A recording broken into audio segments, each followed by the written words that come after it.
हेमा मालिनी एक ऐसी एक्ट्रेस हैं जिन्होंने अपने अभिनय और खूबसूरती से फैंस को तो दीवाना किया ही है, साथ ही एक एक्टर की जान पर भारी पड़ चुकी है हेमा मालिनी। सिर्फ एक्टर ही नहीं बल्कि दो जिंदगी तबाह हुई है। दरअसल धर्मेंद्र से पहले हेमा मालिनी को संजीव कुमार बेइंतहा प्यार करते थे। फिल्म सीता और गीता से संजीव कुमार ने हेमा मालिनी से शादी करने का फैसला कर लिया था। रिश्ता भी भेजा, लेकिन संजीव की एक शर्त थी कि हेमा फिल्में नहीं करेंगी, जो कि हेमा की मां को पसंद नहीं आया। उन्होंने तुरंत मना कर दिया। उसी बीच फिल्म शोले आई और हेमा धर्मेंद्र का प्यार परवान चढ़ने लगा, लेकिन फिर भी इसी फिल्म में संजीव कुमार ने हेमा को प्रपोज दोबारा किया और अपनी शर्त को भुला दिया। लेकिन हेमा उस वक्त धर्मेंद्र के प्यार में फंस चुकी थी। उन्होंने संजीव को रिजेक्ट कर दिया। हेमा से मिले रिजेक्शन के बाद संजीव कुमार टूट गए। उन्होंने कभी शादी नहीं की, हेमा की याद में कुंवारे रहे और कुछ ही टाइम बाद घुट कर सदमे में संजीव कुमार का निधन हो गया। जब संजीव कुमार हेमा के हाँ कहने का इंतजार कर रहे थे तो संजीव कुमार को सुलक्षणा एक्ट्रेस बहुत प्यार करती थी, पसंद करती थी और उनका इंतजार करती थी। वो दिल की बात करना चाहती थी, लेकिन अफसोस वो कभी दिल की बात नहीं कह पाई क्योंकि संजीव कुमार उस वक्त हेमा में बिजी थे और सुलोचना को वक्त नहीं मिल पाया। इस इंतजार में सुलोचना ने पूरी जिंदगी बंद कमरे में काट दी। संजीव कुमार की मौत से सुलोचना मानसिक संतुलन भी खो चुकी थी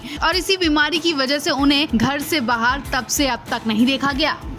70 के दशक में हेमा मालिनी और धर्मेंद्र की नजदीकियों के किस्से पूरी फिल्म इंडस्ट्री में सुनाई देते थे। हेमा और धर्मेंद्र भी एक दूसरे को पसंद करते थे और साथ ही साथ कई सुपरहिट फिल्मों भी नजर आ चुके थे। इस बीच दो खोजी पत्रकार हेमा और धर्मेंद्र को लेकर बेहद गॉसिप छाप रहे थे। धर्मेंद्र इन मनगढ़ंत मसाला खबरों को पढ़कर बेहद गुस्से में थे और उन दोनों पत्रकारों को खोज रहे थे ताकि हिसाब बराबर किया जा सके। इस बीच एक मौका आया जहाँ धर्मेंद्र को उन दोनों पत्रकारों का सामना करना पड़ गया। ये घटना साल 1978 की बताई जा रही, जब बंगाल में आए तूफान के बाद वो लोगों की मदद के लिए फिल्म इंडस्ट्री ने एक रैली का आयोजन किया था। इस रैली में कई बड़े स्टार्स शामिल हुए थे, जिसमें धर्मेंद्र भी थे। खबरों की माने तो इस रैली का समापन मुंबई स्थित महालक्ष्मी टर्फ क्लब में हुआ था। यहीं धर्मपाल की नजर उन दोनों पत्रकारों पर पड़ गई। बस फिर क्या, धर्मेंद्र ने दोनों को पकड़ा और उनकी जमकर पिटाई कर डाली। ये घटना खूब चर्चा में आई और कई अखबारों में इस खबर को छापा गया। बताते हैं कि साल 1980 में धर्मेंद्र ने हेमा मालिनी से शादी कर ली थी। ये उनकी दूसरी शादी थी और उसके बाद भी तमाम बेहद बुरी खबरें छापे जा रहे थे। अभिनेता राज बब्बर फिल्मों के अलावा अपनी निजी जिंदगी को लेकर भी काफी चर्चा में रहते थे। बात अगर राज बब्बर की हो और 80 के दशक की खूबसूरत अदाकारा स्मिता पाटिल को कैसे भूला जा सकता है। दोनों के इश्क के किस्से बी टाउन के गलियारों में काफी मशहूर थे। राज के प्यार में डूबी स्मिता ने उस दौर में एक ऐसा कदम उठाया था जिसको लेकर सोचने पर लोग आज भी कतराते हैं। कहा जाता है कि भीगी पलके के दौरान स्मिता पाटिल और राज बब्बर एक दूसरे के करीब आए थे और नजदीकियां इतनी बड़ी कि दोनों लिव इन रिलेशन में रहने लगे। उसके बाद राज बब्बर ने पहली पत्नी नादिरा को तलाक दे दिया और स्मिता से शादी कर ली। बेटे को जन्म देने के कुछ ही दिनों बाद स्मिता का निधन हो गया। एक्टर का एक रोचक किस्सा और भी मशहूर है। एक फिल्म में उन्हें जीनत अमान के साथ रेप सीन करना था। राज बब्बर इस बात को लेकर डरे हुए थे। एक्ट्रेस को जब उनके इस डर के बारे में पता चला तब जीनत ने राज बब्बर से बात की और उनके साथ कई बार रिहर्सल की। उन्हें समझाया कि शूट के दौरान वो जितनी क्रूर बन सके बने और ऐसे शूट करें जैसे कि रेप सीन असली लगे।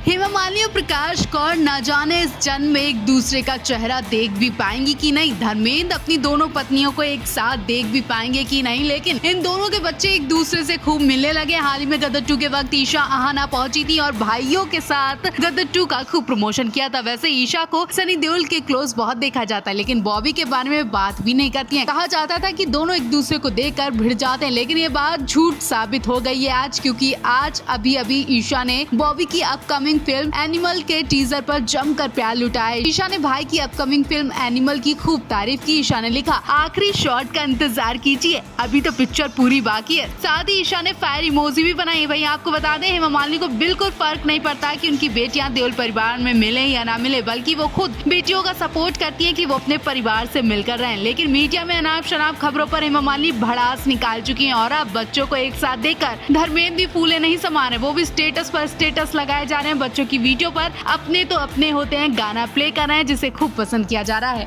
प्यार में मर मिटने वाले पुराने स्टार्स जिन्हें आज तक याद किया जाता है। प्यार में मरने वाले इंसान के लिए पूरी जिंदगी अपने आप को कमरे में कैद रखा। जी हाँ, शोले फिल्म में ठाकुर का किरदार निभाने वाले संजीव कुमार की उस प्रेमिका के बारे में बात कर रहे हैं जिन्होंने संजीव कुमार की याद में पूरी जिंदगी बंद कमरे में गुजार दी। जी हाँ, सुलोचना पंडित की, जिन्हें गायकी अपने परिवार से विरासत में मिली थी। सुलोचना का पूरा परिवार गायक था। सुलोचना ने पहला गाना लता मंगेशकर के संग गाया था। सुलोचना ने कई हिट गाने गाए, फिर अचानक से उन्हें फिल्मों के ऑफर आने लगे। उन्होंने पहली फिल्म उलझन में संजीव कुमार के संग काम किया। उसके बाद सुलोचना ने करीब 30-40 फिल्मों में काम किया। संजीव कुमार सेट पर उनकी मदद भी किया करते थे और यही अदा सुलोचना को पसंद आ गई। लेकिन उन्होंने दिल की बात कहने में देर कर दी, क्योंकि उस वक्त संजीव कुमार हेमा मालिनी के प्यार में फंसे थे। जब हेमा मालिनी ने संजीव कुमार से शादी करने से मना किया तो संजीव कुमार का दिल टूट गया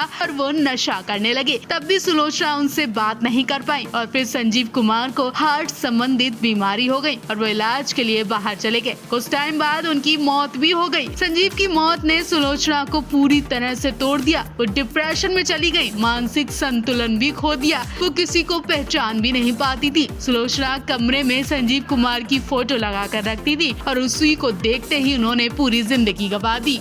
अभिनेता राज बब्बर की नाजायज औलाद को जन्म देने वाले स्मिता पाटिल को मौत की सजा मिली थी। बॉलीवुड में खूब नाम कमाया स्मिता पाटिल ने, करियर की ऊंचाइयों में आगे बढ़ रही थी, लेकिन राज बब्बर के प्यार में ऐसी फंसी कि उनकी मौत हो गई। राज बब्बर से प्यार तो कर लिया, लेकिन उनकी पत्नी बनकर ज्यादा दिन तक रह नहीं पाई। वो उनकी पत्नी की जगह नहीं ले पाई, ऐसी उन्हें बद्दुआ मिली थी। राज बब्बर की पहली पत्नी ने स्मिता पाटिल को बद्दुआ दी थी कि उन्होंने उनके घर को उजाड़ा है, वो अपने घर को भी बचा नहीं पाएंगी और तड़प तड़प कर मौत होगी। स्मिता पाटिल के प्यार में पागल राज बब्बर ने पहली पत्नी को तलाक देने की प्लानिंग भी कर ली थी और काफी दिन तक लिव इन में रहने लगे। उसके बाद शादी कर ली। स्मिता पाटिल शादी से पहले ही प्रेग्नेंट थी। बेटे को जन्म देते वक्त स्मिता पाटिल की हालत बहुत खराब हो गई थी। वो बिस्तर से उठ तक नहीं पाती थी। दर्द से स्मिता पाटिल तड़पती थी, लेकिन कोई दवा उन्हें बचा नहीं पाई और 15 दिन में ही उनकी मौत हो गई। स्मिता पाटिल की मौत से राज बब्बर का घर फिर से उजड़ गया, लेकिन पहली पत्नी ने फिर उन्हें सहारा दिया, मौका दिया और उन्हें पास बुला लिया। राज बब्बर ने पहली पत्नी को दुख पहुंचाकर अपना ही नुकसान किया था।